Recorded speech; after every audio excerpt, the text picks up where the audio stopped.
안녕하세요. 이제 초등학교에 들어간 아들을 키우고 있는 40대 여성입니다. 결혼 전에는 말 그대로 일에 미쳐 살다가 남편이란 사람을 만나서 이렇게 가정을 꾸리고 살게 되었네요. 허심탄회하게 말해서 남편하고 사는 동안 매일같이 웃으며 좋은 일만 있었던 건 아니에요.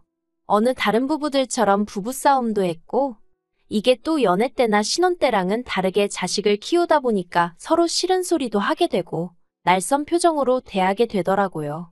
그래도 이혼만큼은 생각한 적이 없습니다. 아무리 다투고 싸우더라도 원초적인 이유는 남편이나 저나 같이 잘 살고 싶어서 그런 거라고 믿었으니까요. 하지만 아무리 제가 마음을 다잡고 생각을 고쳐먹으면 뭐하나요? 남편이나 어머님이나 돈에 있어서는 개념이 없는 건지, 염치가 없는 건지, 정말이지 처음부터 제가 막말로 생난리라도 쳤으면 지금은 좀 달랐을까요?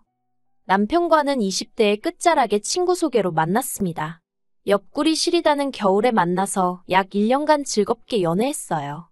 그러다 남편이 먼저 프로포즈를 해왔는데 저도 그때는 눈에 뵈는 거 없이 남편이란 사람이 너무 좋아서 그 프로포즈를 받아들였답니다. 당시 남편은 인쇄소를 다니고 있었는데 월급도 200남짓에 솔직히 지금 생각하면 비전이랄 게 없었네요. 하지만 친정부모님이 경제적인 이유로 결혼을 반대하셨을 때 사람이 돈이 전부가 아니라는 헛소리를 짓거리며 결혼을 시켜달라고 졸랐어요. 그리고 그나마 다행이라고 해야 할지 남편이 사람이 성실하긴 했거든요. 오죽하면 인쇄소 사장님까지 나서서 남편만큼 착실하고 믿음직한 사람을 본 적이 없다며 자기가 보장하겠다고 나서주실 정도였으니까요. 그리고 그렇게 우여곡절 끝에 결혼을 허락받고 남편하고 식을 올렸는데 충격적인 사실을 알게 되었습니다. 남편이 시댁에서 해주신 돈이라며 들고 온 4천만 원이 실은 시부모님께 빌린 돈이었다는 걸요. 은행이자보다는 싸게 받겠다 하시면서 빌려주셨답니다. 그리고 그 사실을 알게 된 저는 그러면 진작에 말을 하지 그랬냐고 좀 투덜댔는데 그런 제 반응에 남편이 자존심이라도 상했던 건지 한다는 소리가 앞으로 자기가 벌어서 갚을 거니 자기가 모은 돈이라고 생각하라는 정말이지 말도 안 되는 소리를 하대요. 어이가 없어서 그러면 나랑 사는 동안 먹고 쓰는 돈은 어디서 가져올 거냐니까 그건 또 얼렁뚱땅.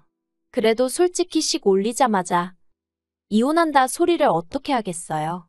그냥 시댁에서 도움 하나도 안 받고 대출로 시작했다고 생각하자고 그렇게 나름대로 스스로 위로했지요. 친정부모님은 이런 속사정은 모르고 결혼자금으로 1억이나 보태주셨는데 솔직히 결혼 초에는 그게 얼마나 감사한 일인지 잘 몰랐어요.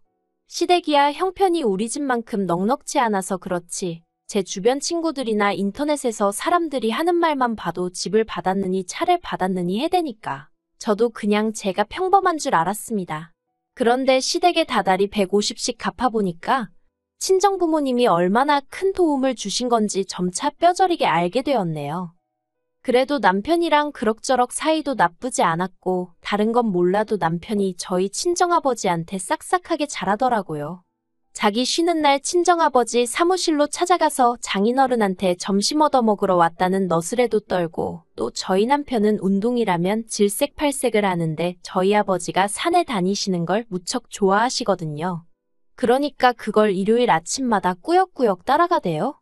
그러니 솔직히 미운 구석이 많긴 했어도 또 한편으론 고마운 마음도 있었어요. 그러다 재작년 가을쯤인가 남편이 일하던 인쇄소가 문을 닫게 되었습니다.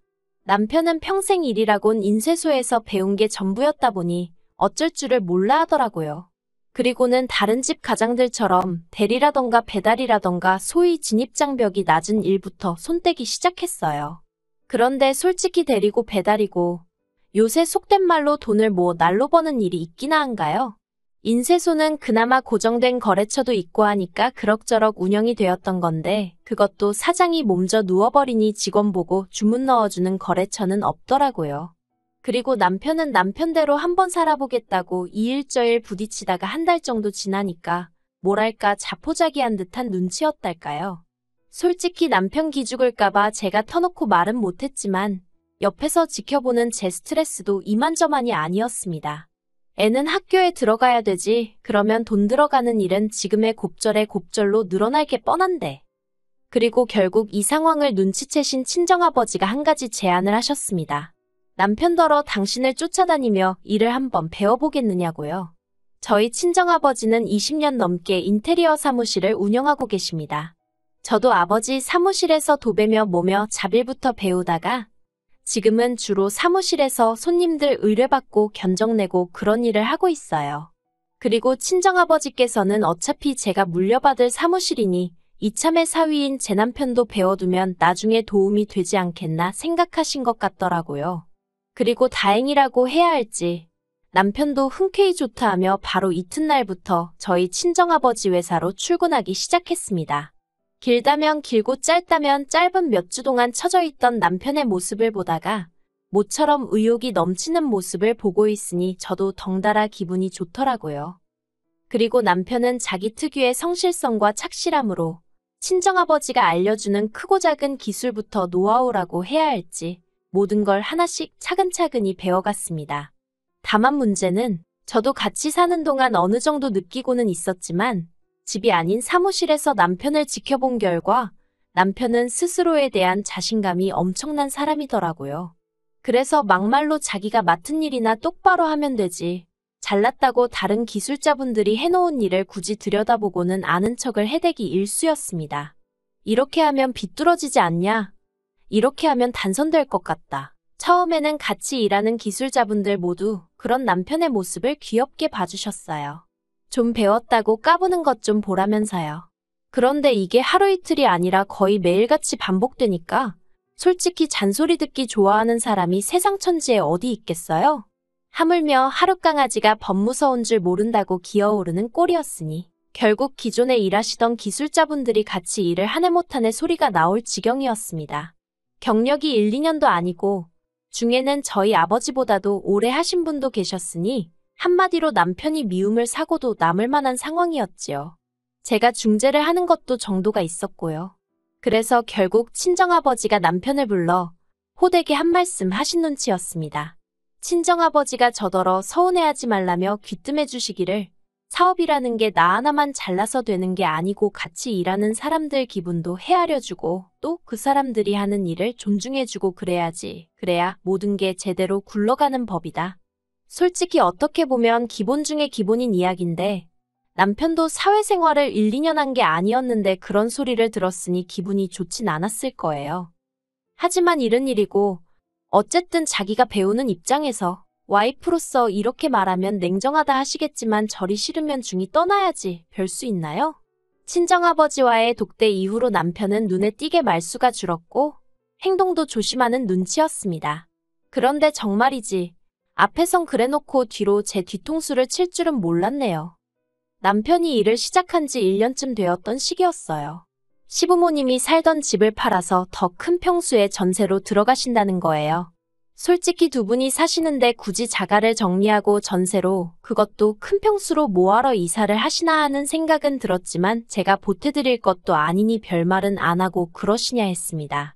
그런데 그 큰 평수가 자그만치 50평이란 이야기를 들었을 땐 정말 깜짝 놀랐어요.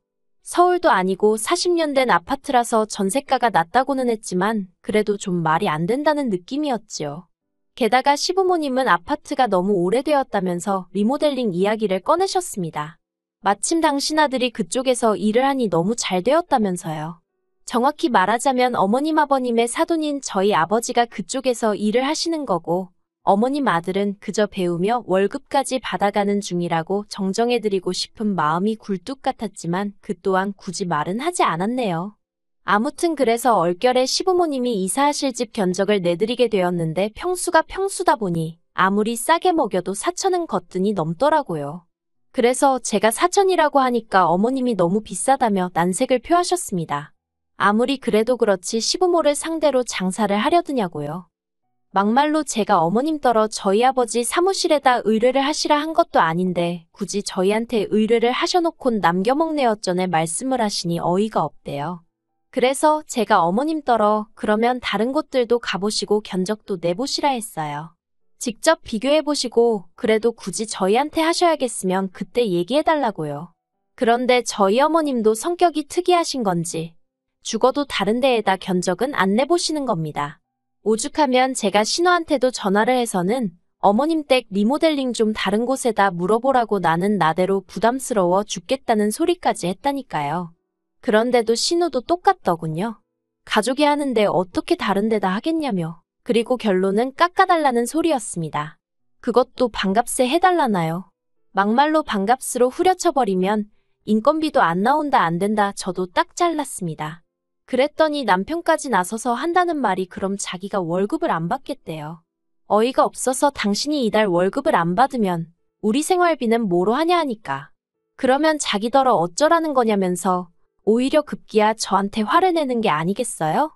그리고 집이고 사무실이고 가릴 것 없이 이 일로 계속 부딪히다 보니 결국 친정아버지도 그렇고 기술자분들도 상황을 어느 정도 눈치를 채셨지요. 그래서 결국 친정아버지께서 시어머니가 이사하실 집을 방문하시고는 어차피 전세인데 못하러 그 비싼 돈을 들여서 이 오래된 집을 고치려고 하시냐며 일단 도배랑 장판만 해보시라고 설득을 하셨어요. 도배랑 장판만 하고 정 모하면 샤시 정도만 교체하시라고 그것만으로도 보기에는 훨씬 깔끔해 보일 거라면서요. 그리고 돈은 정말 들어가는 원가만 딱 받겠다 하셨답니다. 그러자 어머님도 더는 억지를 쓰지 못하신 눈치더라고요. 그런데 황당하게도 남편을 통해서 어머님이 보내오신 돈은 저희 친정아버지가 안내한 금액의 절반밖에 되지 않았습니다. 예를 들어 저희 아버지가 내신 견적이 1,000만 원이었다면 500만 원만 보내오신 거예요. 그리고는 하시는 말씀이 당신 아들을 보내랍니다. 아들이 엄마한테 돈을 받겠냐면서요. 아주 결혼할 때부터 뭐든지 계산만 했다 하면 당신들 입맛대로. 저번에 남편이 자기가 월급을 받네 안 받네 헛소리를 하더니 다 어머님하고 얘기한 바가 있구나 싶어서 어처구니가 없고 동시에 친정아버지 얼굴을 어떻게 보나 싶더라니까요. 그리고 아니나 다를까 친정아버지도 이 이야기를 들으시곤 아주 고개를 절레절레 내저으시더니 그냥 이번엔 그렇게 하고 저더러 다음부턴 시댁하고 이런 한 푼 엮이지 말라 하시대요. 그래서 그 돈 받고 남편 혼자 보냈습니다. 남편은 남편대로 입이 대빨 나왔었는데 왜냐하면 친정아버지가 사돈 양반이 그리 말씀하셨으니 이달 월급은 못 준다 하셨거든요. 그런데 그 일이 있고 얼마 지나지 않아 집안이 발칵 뒤집어졌습니다. 남편이 혼자 가서 일을 아주 개떡으로 해놓고 왔더라고요. 샤시도 엉망으로 설치하고 도배는 다 뜨고 장판은 울고 어찌나 어머님이 화를 내시던지 불이 나게 찾아가서 저도 제 눈으로 보고 왔는데 한마디로 맙소사대요. 어머님은 집안 꼴을 이래놓으면 어떡하냐면서 저희 친정아버지더러 물어내라고 억지를 쓰기 시작하셨습니다. 하지만 그때는 저희 친정아버지도 그동안 참아오신 것도 있고 하여 화가 많이 나신 상황이었어요. 그래서 환불은 무슨 환불이냐. 사부인이 요구한 대로 다 해줬는데 따질 거면 아들한테 직접 말씀하시라 그러셨던 모양이에요. 그러자 이제 어머님은 저희 친정아버지더러 앞길 창창한 당신 아들 데려다가 일도 하나 제대로 안 가르쳤다고 막말을 하시더군요. 폐인될 뻔한 거 사람 구실하게 만들어준 저희 아버지한테 말이에요. 저도 도무지 참을 수가 없어서 어머님더러 무슨 말씀을 그렇게 하시냐고 받아쳤습니다. 친정아버지가 어른들끼리 이야기하는 자리니 저더러 끼지 말라셨지만 말도 안 되는 어머님 억지를 상대하는 건 저 하나면 족하지 친정아버지까지 당하게 할 수는 없었거든요. 그리고 결국 이 싸움은 저와 남편의 싸움으로 번졌습니다. 남편은 어머님을 옹호하기에 급급했을 뿐 저희 아버지한테 말이라도 죄송하단 소리 한마디를 안 하더라고요. 그리고는 급기야 이럴 거면 이혼하네만의 소리까지 나왔습니다. 남편은 제가 오래전부터 애 때문에라도 어떻게든 잘 살아보려고 참고 지내는 걸 눈치챘을 테니 제가 이혼하잔 소리는 안 할 거라고 생각했을 거예요. 하지만 이혼하자는 남편의 말에 그러라고 저도 맞불을 놨습니다. 아니 오히려 제가 죽어도 이혼을 하겠다고 했어요. 막말로 번듯한 친정 있고 제가 능력이 없는 것도 아니었는데 애 하나 키우면서 못 살겠나 싶더라고요. 그런데 정말 어이가 없었던 건요. 남편이 저랑 이혼한 이후로도 밖에서는 마치 자기가 저희 아버지랑 일하는 것처럼 자기 스스로를 전문 인테리어 업자라고 소개하고 다녔다는 사실이에요. 저희 아버지 회사 이름을 팔면서 말이에요. 이혼까지 한마당에 그 꼴을 두고 볼 수는 없었습니다. 막말로 일이나 잘했으면 모르지만 일도 개판을 쳐놓은 건지 아무 상관도 없는 저희 아버지 사무실까지 쫓아오는 사람들도 여럿이었거든요. 그래서 남편을 명예훼손 및 개인정보 도용 그리고 그 밖에 여러 가지 이유로 고소했습니다. 지금 진행 중이에요. 애를 보고 있으면 엄마니까 당연히 미안해요. 가끔은 내가 중간에서 뭔가 놓친 게 있던 건 아닐까 하는 후회 아닌 후회도 되고요. 하지만 어쩌겠어요. 참고 살았다면 결국 제가 제 스트레스를 견디지 못하고 어떻게 되어버렸을지도 모르겠다 싶은걸요. 그리고 다행이라고 해야 할지, 남편이 빠져나간 이후로 다시 아버지 사무실에는 생기가 돈다고 해야 할지, 같이 일하던 분들 모두 손발이 잘 맞으니 업무도 잘 돌아가고 덕분에 손님도 늘어나더라니까요. 인생은 새옹지마라더니 막상 이혼하기로 한 이후로 솔직히 어디다 말은 못했지만 이런저런 걱정이 많았는데 이렇게 하루하루 잘 지내는 제 자신을 보면 놀랍기도 합니다. 앞으로 남편과 남은 문제 하루빨리 해결하고 지금보다 더 잘 지낼 수 있으면 좋겠다는 바람뿐이에요.